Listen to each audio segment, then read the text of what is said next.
सो भाई लोग, धुरंधर the revenge में देख के आ चुका हूँ एंड आई नो अगर तुमने इस वीडियो के ऊपर क्लिक किया है तो तुम्हें भी पिक्चर बहुत पसंद आई और तुम देखना चाहते हो कि एंडिंग में आखिर क्या हुआ। धुरंधर का इंटरवल जितना क्लेवर है उसकी एंडिंग उससे भी 10 गुना ज्यादा डार्क और क्रिएटिव थी। अगर आप भी लास्ट सीन को लेकर कंफ्यूज्ड हैं, जसकिरत वहां से चला गया या फिर अपने फैमिली के पास वापस आया या फिर पार्ट 3 आएगी या नहीं, वीडियो को एंड तक देखना। एक छोटी सी डिटेल है जिसको आई एम श्योर 99% लोगों ने इग्नोर कर दिया होगा। एंडिंग एक्सप्लेन वीडियो है तो याद रखना आगे तुम्हें धुरंधर 2 को लेकर हेवी स्पॉयलर्स मिलने वाली हैं, तो वीडियो को अपने रिस्क पर ही देखना। पाकिस्तान का मुस्तकबिल अब हिंदुस्तान तय करेगा। उजर बलोच, अरशद बप्पू और एसपी असलम की कहानी का एंड कैसा होगा मैंने इस वाली वीडियो में बता दिया था और मूवी में भी बिल्कुल वैसा ही होता है, सिर्फ यहाँ पे दिखाया गया है कि इसके पीछे हमजा का हाथ था। तो ये वाली वीडियो देख लेना, मैं यहाँ पे वो चीज नहीं दोहराऊंगा। अब आता है एंडिंग पर। तो एंड में हमजा और मेजर इकबाल के बीच काफी इंटेंस फाइट होती है, जिसके एंड में हमजा इकबाल के दोनों पैरों को काट देता है जिससे कि वो भाग नहीं पाता और उसे चेन से बांधकर घसीट के एक ट्रेन के पास ले जाता है जिसके अंदर केरोसिन होता है। वो उसे उसमें डुबाकर आग लगा देता है और मेजर इकबाल खत्म। लेकिन मूवी अभी खत्म नहीं हुई है। यहाँ पे पुलिस आती है, वो हमजा को पकड़ के ले जाती है। एएसपी ओमेर हैदर जो कि एसपी असलम के बाद नेक्स्ट इंचार्ज है, उसने प्लानिंग प्लॉटिंग कनेक्शन जोड़ के हमजा को पकड़ लिया है, जो काम कभी एसपी असलम अपने जी नहीं कर पाया। फिर वो लोग उसे पकड़ के ले जाते हैं और उसे मारने लगते हैं। पहले से इकबाल के साथ फाइट के बाद उसकी बुरी हालत हो गई थी, उसके घाव भरे भी नहीं है और ऊपर से उसे फिर मार पड़ रही है। लेकिन फिर भी भाई ने एक वर्ड भी इंडिया के खिलाफ नहीं बोला। लेकिन तभी आईएसआई के एक जनरल के पास आता है चैरिएटर ऑफ कर्मा अजय सान्याल जी का फोन, जो कहते हैं कि हमारे लड़के को छोड़ दो, नहीं तो तुमने लंदन में इजरायलियों को जो चंद पैसों के लिए पाकिस्तान के न्यूक्लियर प्रोग्राम के हाईली सेंसिटिव इंफॉर्मेशन को दे दिया है, उसके फोटोज और वीडियोस में लीक कर दूंगा और उसके बाद पाकिस्तानी आवाम तुम्हारा क्या हाल करेगी तुम्हें पता ही होगा। उसे जल्दी से जल्दी मरगला हिल के पास छोड़ दो। अब उसकी फटके 4 हो जाती हैं, पर वो बोलता है कि लोगों को पता चल गया है कि हमने एक इंडियन एजेंट को पकड़ा है, किसी पर तो इल्जाम डालना पड़ेगा। हमजा बोलता है उजैर बलोच, उसे मैंने इसी दिन के लिए ही बचा के रखा था। वो लोग हमजा को ले जाते हैं और मरगला हिल के ऊपर छोड़ देते हैं। सुनसान रास्ते पर वो अकेला थका हारा चल रहा होता है। तभी हमें एक गाड़ी दिखती है जिसे देखकर हम सोचते हैं कि शायद ये कोई इंडियन ऑफिसर होंगे या फिर यलीना होगी, पर उस गाड़ी का डोर खुलता है, हमजा गाड़ी में बैठता है और हमें दिखता है कि उस गाड़ी के अंदर और कोई नहीं बल्कि जमील जमाली बैठे हुए हैं। और यहाँ पे रिवील होता है कि जमील जमाली भी एक इंडियन स्पाई है।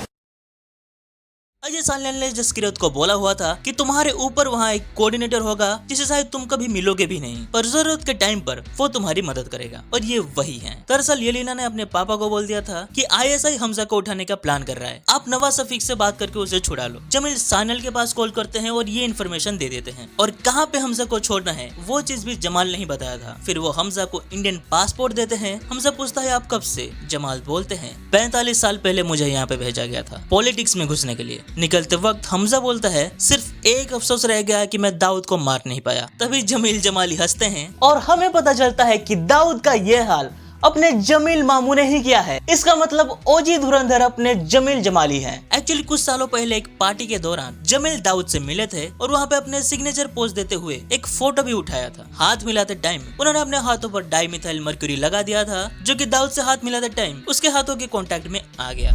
बता दूं, डाइमिथाइल मर्क्यूरी एक एक्सट्रीमली पॉइजनस सब्सटेंस है और यहाँ पे दिखाया गया है उसके कांटेक्ट में आने से उसकी किडनी, लंग्स एंड लिवर खराब हो चुकी हैं। पर रियल लाइफ में ये थोड़ा अलग काम करता है। कांटेक्ट के तुरंत बाद कोई पेन या रिएक्शन नहीं होता और ये स्टेटमेंट दोनों जगहों के लिए लागू होती है, रियल लाइफ में भी और रील में भी। लेकिन इसके बाद थोड़ी अलग चीजें होती हैं। ये धीरे धीरे बॉडी में जाकर नर्वस सिस्टम को डैमेज करना स्टार्ट करता है, जिससे कि ब्रेन ठीक से फंक्शन नहीं कर पाता और ब्रेन डैमेज, कोमा और डेथ हो सकता है। पर फिल्म के लिए इन्होंने थोड़ा चेंज किया है, क्योंकि ऐसा अगर नहीं करते तो दाऊद को जो इंडिया के खिलाफ प्लान करते हुए दिखाया है वो चीज वो लोग नहीं दिखा सकते थे, क्योंकि ब्रेन ही ठीक से काम नहीं कर रहा तो प्लानिंग वो कैसे कर लेगा। सो यह फिल्म के लिए इन्होंने थोड़ा सा चेंज किया है और ये बता दिया है कि ब्रेन की जगह किडनी, लंग्स एंड लिवर खराब हो जाएंगी।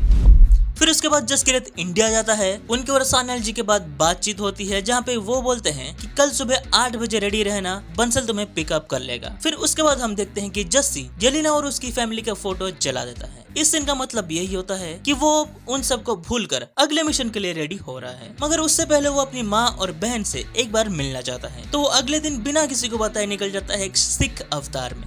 और यहाँ पे हमें एक एक्टिंग मास्टर क्लास देखने को मिलती है। यहाँ पे इस सीन में रणवीर सिंह ने एक डायलॉग तक नहीं बोला है, पर फिर भी उन्होंने इतने इमोशंस को एक साथ दिखा दिया है। जस्सी ऑटो से उतरता है और अपने घर के तरफ आता है। आते ही वो अपने माँ और बहन को देखता है। बहन के बच्चे खेल रहे हैं, माँ झाड़ू कर रही है और बहन छत पे आई है कपड़े सुखाने के लिए। वो जब ये सब देखता है तो उसकी आंखों में खुशी होती है। वो रोते हुए हंसता है, लेकिन फिर उसकी माँ घर का गेट बंद कर देती है और उसकी बहन अंदर चली जाती है। तो उससे फील होता है कि ये लोग अपने जिंदगी में खुश रह रहे हैं, मेरे बिना इन्होंने जीना सीख लिया। और अब फिर से वहां पे जाके उनको तकलीफ क्यों देना। अगर माँ पूछेगी तो मैं क्या बोलूंगा कि मैं कहाँ गया था, पर मान लो वो झूठ बोल भी देता, पर एनीवेज जस्सी वो नॉर्मल लाइफ अभी कभी जी भी नहीं सकता, क्योंकि उसे देश की सेवा के लिए अगले मिशन पर भी जाना है। फिर वो अपने दाएं देखता है रास्ते की तरफ, ऑटो भी वहां से चला गया है, और बाएं देखता है अपने घर के तरफ जहाँ पे माँ वो दरवाजा बंद कर देती है। फिर वो कैमरे की तरफ दिखता है, मतलब वो हमारी तरफ देख रहा है। मीन्स की यहाँ पे फिल्म के एंडिंग को ओपन रखा गया है। डायरेक्टर ने हमारे ऊपर छोड़ा है, अब जो भी सोचोगे वो सही है। मगर तभी एक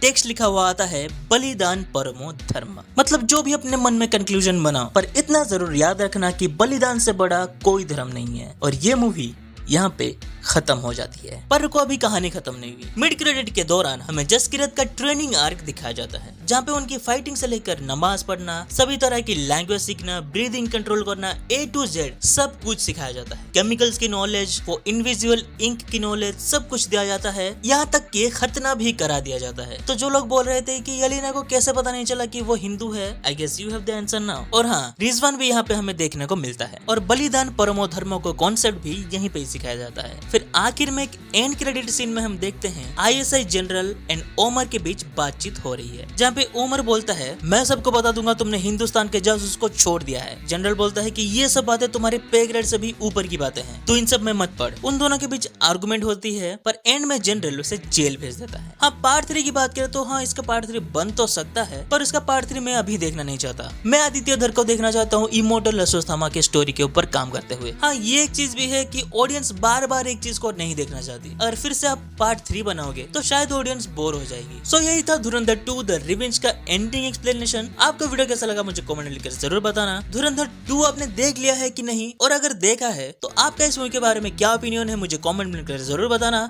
मैं आपसे मिलूंगा किसी और नए वीडियो में किसी और नए टॉपिक के साथ। तब तक के लिए बाय।